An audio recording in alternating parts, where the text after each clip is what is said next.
sem mais delongas, nós vamos para o nosso Doutor Responde. Então, Lindomar Gomes, o Doutor Responde de hoje é para você, meu querido. A Marlene Lopes, professora da cidade de Perdões, lá de Perdões, mandou um e-mail aqui com a seguinte pergunta. Trabalhando há mais de 20 anos no Estado na modalidade de designação, com essa última decisão do STF de não poder ter contratações pelo Estado, posso ser demitida? Pergunta aí para o nosso querido Doutor Responde, Lindomar Gomes, o cara que entende tudo sobre os professores do Estado.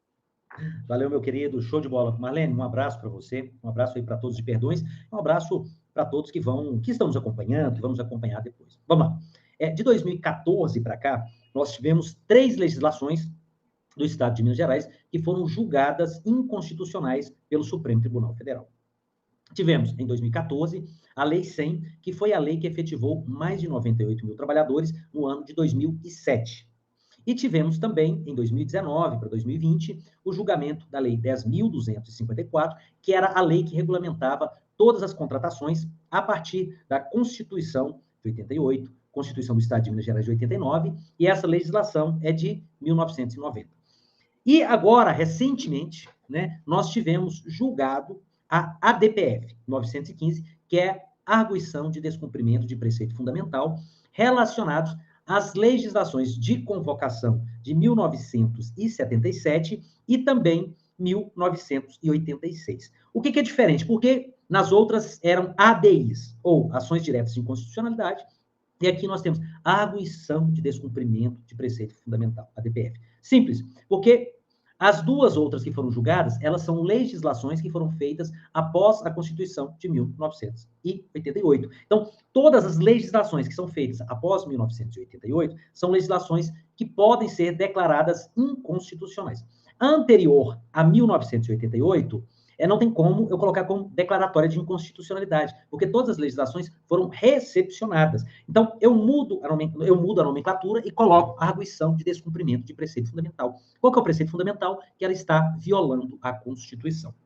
Então, para os ministros do Supremo Tribunal Federal, em maio, essa legislação, ou essas legislações, elas foram declaradas ou foram entendido como violadoras da Constituição da República Federativa do Brasil. E o que o Supremo Federal fez? O Supremo Federal, ele, quando declara, né, ou quando reconhece que essas ações ferem a Constituição, ou que essas leis ferem a Constituição, o Supremo Tribunal Federal fala que o Estado de Minas Gerais, após a publicação do acórdão, e esse acórdão foi publicado dia 31 de maio de 2022, que a partir dessa publicação do acordo, o governo de Minas Gerais, ele não pode contratar nenhum servidor na modalidade convocação. Então, aqui nós temos a primeira divisão. Convocação são todos os cargos da rede estadual com contrato precário na função de magistério. Quais são esses cargos? É o PEB, é o inspetor, são todos esses cargos, é o especialista, são todos esses cargos que estão na função de magistério.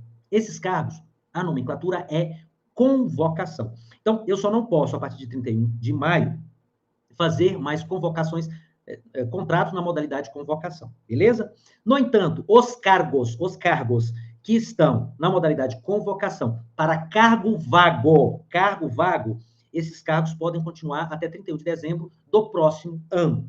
E aqueles cargos que estão convocados ou contratados na modalidade convocação para cargo em substituição, se esse cargo for licença para assumir direção de escola, seja vice ou seja diretor, ou seja licença sem vencimento, que ultrapasse o 31 de março do ano que vem, também podem permanecer sem o menor problema.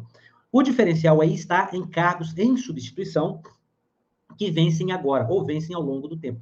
Esses cargos, se não for renovada a licença e for automaticamente gerado o QI, aí sim você não poderá ter continuidade nesse cargo que você está contratada na modalidade convocação, meu querido Leandro Aguilar. Ô, Lindomar, o que é PEB? Professor de Educação Básica. Ah, bacana. Só uma pergunta, eu queria que você pudesse diferenciar para a gente aí. Essa questão aí dos cargos que são vagos e os cargos que estão em substituição, Qual que é a diferença de um e do outro? O cargo vago é aquele cargo que não foi feito concurso para ele. Ou seja, não existe um titular daquele cargo. Então, por isso que é cargo vago. O cargo em substituição é aquele cargo que existe um titular para ele. Exemplo, o cargo de história. O professor de história tem o seu cargo na escola Manuel de Matos. E ele se licencia para assumir a direção da escola, seja diretor, vice-diretor, ou ele se afasta por algum motivo, seja motivo de doença, seja motivo de licença sem vencimento. Então, o cargo está ocupado, no entanto, o titular dele se afasta por algum motivo. Então, esse é o cargo em substituição. A pessoa vai ocupar aquele cargo apenas no período que a pessoa estiver, o seu titular estiver afastado dele. Entendi. Pelo que eu entendi da sua explanação, Lindomar, o Estado ele vai ser obrigado a fazer um concurso público para esses cargos, para preencher esses cargos? Ô, Leandro, aí é que está o gargalo. Entendi. Aí é que está o gargalo. E eu tenho falado muito nesses últimos dias sobre isso. Gente, não tem como tocar educação em Minas Gerais sem o trabalhador designado. Simples. 22 dias. Vamos colocar aí 27 dias com hoje. Né? O governo de Minas, ele, do dia 31 de março até o dia 22 de junho, não podia contratar. Sabe quantos cargos precisavam ser ocupados em substituição? Quase 4.000, Leandro. Hoje já devemos estar batendo aí 4.000 e pouquinho, 5.000. Tem cargos que jamais terão como ser ocupados por concurso público. Vou dar um exemplo muito claro. Na escola, vamos pegar a escola Brejinho, Lá na escola Brejinho, no Riacho, isso, no Riacho. Lá tem aluno especial. O aluno especial, ele precisa do PEB, ou seja, o professor, para acompanhar esse aluno. Esse aluno especial, no ano que vem, ele não está mais naquela série que aquele professor acompanhou ele. E também pode ser que aquele aluno não esteja mais naquela escola. Então, ou seja, não tem como você, jamais, para a educação especial, pensar em cargo. Porque esse cargo é transitório. Então, não tem como você fazer concurso público para esse cargo. E são, assim, milhares de cargos nessa temporalidade. E temos os cargos também que eu disse, que são cargos em Minas Gerais por ano, Leandro. Nós temos aproximadamente 120 mil afastamentos. E esse afastamento, esse cargo, ele não pode ser feito concurso público para ele. Por que não pode ser feito concurso público? Porque existe um titular desse cargo. Acontece apenas que a pessoa está temporariamente afastada desse cargo. Só de diretor, não estou falando vice-diretor, porque tem escola que você tem até 3 vice-diretores, né? O vice da manhã, o vice da tarde e o vice da noite. Então, só de diretor, nós temos mais de 3.500, ou seja, 3.500 pessoas que acabam se afastando. Então, são cargos que jamais podem ter concurso público para ele, né? Porque são cargos transitórios. Então, nós temos em Minas Gerais mais de 120 mil afastamentos. E esses afastamentos não tem como fazer concurso público para ele. Tem que cadastro de reserva, né? Não tem jeito. Né? O que acontece hoje, a prioridade para pessoas ocuparem esses cargos é pessoas que fizeram concurso público, estão na espera, ou passaram fora das vagas, ou nem passaram, mas aquela nota acaba dando prioridade para ele para ocupar esses cargos temporários, entendeu? Então, ou seja, é uma realidade que, infelizmente, a legislação nossa, ela não engloba, ela não pega, e nunca vai ter como pegar, porque às vezes você faz a legislação na melhor das intenções, que é o mais justo, concurso público. Né? Aquele cargo ser ocupado por uma disputa entre todos os cidadãos aptos a disputarem aquele cargo.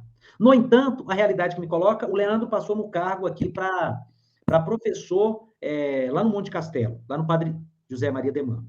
O Leandro teve um problema de saúde. Ou o Leandro vai precisar se afastar para cuidar da filha dele, ou da esposa dele, ou do pai dele. O Leandro é titular desse cargo. Eu não posso fazer concurso público para ele. E também, Leandro, tem uma outra dinâmica, que às vezes a gente nem se toca nela. Você precisa fazer rápido a escolha do professor. Um dia sem aula, você estudou em escola pública, eu também estudei, nós presenciamos isso. Um dia que você fica sem o professor, é muito. O conteúdo é grande, você já causa um transtorno muito grande na vida da administração pública. Por quê? Porque aquele dia, o Leandro faltou aqui hoje, beleza? Não, o Leandro é o titular. O Leandro é o titular, afastou para tratamento de saúde. Eu vou colocar que o Leandro vai ficar apenas 15 dias. Quem é que paga esses 15 dias? Quem paga é o poder público, o Estado, ok? Uhum. Beleza. Só que essas aulas vão precisar ser repostas depois. Agora, quem é que vai pagar? 2 vezes. 2 vezes, você vai pagar ela 2 vezes. E se a dinâmica sua fosse o seguinte, o Lindomar, eu me afastei. Isso aconteceu agora com a greve. Então, um impasse do governo. O governo não sabe como fazer isso. Uhum. O titular do cargo entrou em greve, ok? Ele entrou em greve. Uhum. Aí voltou à normalidade. Ele trabalhou mais um dia, e aí, por doença, ele está afastado. Aí você vai contratar o Leandro para colocar no lugar dele. Só que o titular que se afastou está em tratamento de saúde agora, ele recebeu aquele período da greve. Só que quem vai pagar que eu estou dizendo é fazer aquelas aulas que já está pagando agora aos sábados. É quem entrou no lugar, só que vai entrar e não vai receber por essas aulas. Olha que trem mais louco do mundo, Leandro. E o Estado não vai Como pagar. assim não vai? Não vai receber. E é obrigado a pagar. Está nas resoluções do governo do Estado. Está nas resoluções da Ué, o educação. cara vai trabalhar de graça? A Vai pessoa vai trabalhar trabalhar de graça? vai trabalhar de graça. Olha que tem mais louco. Gente, a dinâmica da educação, Leandro, ela é uma dinâmica extremamente complexa, que às vezes a legislação que nós temos, a gente faz a legislação na melhor das intenções. Claro, gente, serviço público tem que ser ocupado, o cargo de serviço público tem que ser ocupado, em sua grande maioria, pelo servidor ou pela pessoa que faz concurso público. Mas a educação de Minas Está no Gerais, artigo 37 da da Constituição, né? Constituição. Agora, se nós não pensarmos em fazer uma legislação, e aí eu estou. Posso extrapolar um pouquinho aqui, Leandro, você me permite? Pode, pode. Hoje, graças a Deus, estamos só nós dois, né? Não vamos ter tempo aqui para poder falar, né? Então, Hoje não tem Damião nem Rubão para poder atrapalhar a gente. Então, galera, eu estou defendendo que todos os políticos, ao cargo de presidente da República, governador de estado, senador, deputado federal e deputado estadual, se atenham mais pela especificidade que a educação. Em Minas Gerais, não vou nem falar do Brasil afora, vou falar de Minas Gerais. E eu vou fazer Minas movimento. Gerais é o retrato do Brasil, né? Minas É, Gerais é o retrato do Brasil, porque o que acontece em Minas é o que acontece no Brasil. A gente pega, por exemplo, o mapa de Minas Gerais, apesar de ser diferente do mapa do Brasil, mas você pega ali o centro, ali o centro, no Belo Horizonte, aquela parte ali que é mais parecida com o Sudeste, né? O sul de Minas, bem parecido com o sul do Brasil, e o norte e o Vale de Jequitinhonha é bem parecido com o Nordeste e o Norte do país. E o que acontece em Minas acaba acontecendo no país inteiro. Então, assim, eu vejo que esse problema que você vai até comentar agora sobre a questão da educação, que acontece em Minas Gerais, é o mesmo problema que acontece no Brasil inteiro, não é isso? exatamente, Leandro. E aí, eu estou numa proposta muito simples. Eu vou votar mesmo naquele candidato a deputado federal, presidente da República, deputado estadual, governador e senador, que falar que vai mudar, que vai fazer uma emenda à Constituição para uma nova modalidade de possibilidade de contratação de professor. E a ASB e a TB.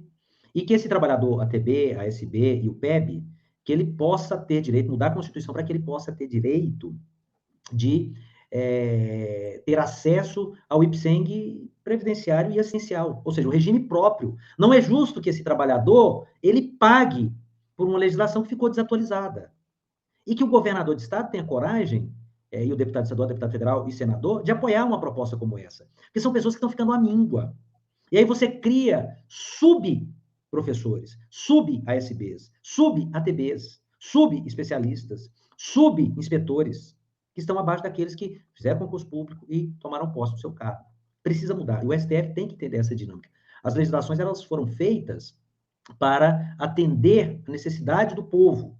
E quando essa necessidade ela vai ficando atrofiada, é importante discutir que ela seja alterada ou pelo menos adaptada a essa nova realidade. Entendi. Realmente a educação ela é muito. A maior secretaria que tem no estado de Minas Gerais, que está no Brasil, né? De todas as prefeituras do estado, a maior secretaria que tem maior número de servidores é a educação, não é isso? É bem maior do que a segurança Exatamente. pública, é a É educação. que nos municípios, acaba ficando ali pau a pau educação e saúde. Só que quando você vai para a rede estadual, a educação é infinitamente maior do que a da saúde, né? Sim. E você vê que realmente é necessário um olhar mais crítico para esse fenômeno, né? Porque acaba sendo um fenômeno, porque não foi pensado na Constituição Federal essa diferenciação, esses detalhes, né, que existe na própria educação. Realmente é muito complicado você fazer uma contratação, fazer um concurso público para um quadro de reserva para o cara ficar ali, à disposição. Na hora que precisa, eu vou lá e pego ele para poder, não precisa, tá faltando um professor, vou lá e pego o cara e coloco aqui, o professor volta, vai embora de novo. A pessoa não tem como a pessoa ficar à disposição do Estado, né, para trabalhar somente nesses períodos, né? Lógico que pela falta de emprego que nós temos, né, acaba muita gente indo aceitando esse tipo de cargo, mas é pela falta de opção mesmo, né? Não tem como a gente fazer um concurso público, reservar um cargo, criar um cargo somente para isso, né? Um cargo seria um cargo STEP, professor STEP, né? O cargo professor STEP, o cargo do servidor STEP. Aí como é que vai ficar quando esses servidores não estiverem trabalhando? Vai pagar? Como é que vai fazer? O cargo vai ficar vago? Vai demiti-los? Né? Eles vão vir por 15 dias, por um período curto? Como é que é feito? Né?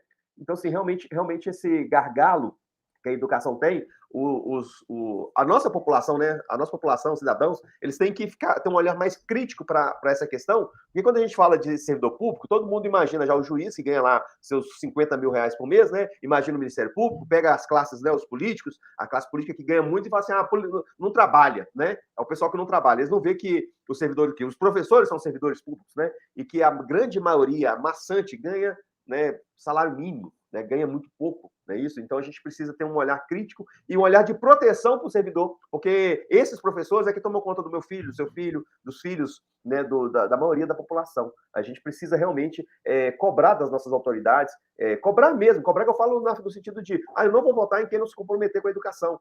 Com relação não somente a pagar salário, mas sim de organizar, de fazer uma organização melhor, né, do que a gente tem, porque é precário, acaba sendo muito precário, né, o que a gente tem hoje com esse sistema de designação. Eu sei que é um problema que precisa ser resolvido, e que, graças a Deus, tem pessoas como você aí, com o pessoal do Cisdengue, o pessoal lá da ENG, que estão lá para tentar resolver e colaborar com esses servidores que são, eu falo, discriminados, né? Seria como se fossem servidores de segunda classe, né? São, acaba sendo discriminados. Quando tem, eu pego. Quando não tem, tchau para vocês. Não é isso?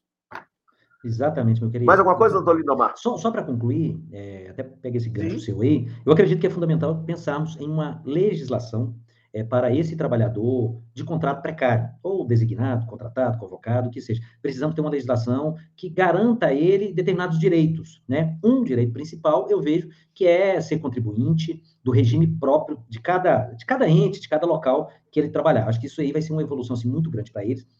E também uma segurança maior. E para isso a gente precisa produzir direitos. Para produzir direitos precisamos de legislações. Então, esse ano é um ano de eleição. Quem estiver nos acompanhando, quem acompanhar depois, eu acho que é importante começar a fazer essa reflexão. Você, servidor efetivo, você não precisa se preocupar, né? Você pode, inclusive, defender o direito desse trabalhador. Esse trabalhador, talvez em algum momento da sua vida, você também esteve nessa condição de contrato precário. A insegurança que você tem, você é um trabalhador da educação, mas que o seu contrato ele é precário, a qualquer momento você pode ser demitido, não sabe o que vai fazer para pagar sua conta no mês seguinte, para pagar suas despesas, para criar sua família, né? É um ambiente totalmente insalubre de insegurança para esses trabalhadores. E é isso que nós vamos propor, vamos debater muito mais sobre isso ainda, e quero que vocês nos acompanhem. Beleza, meu querido?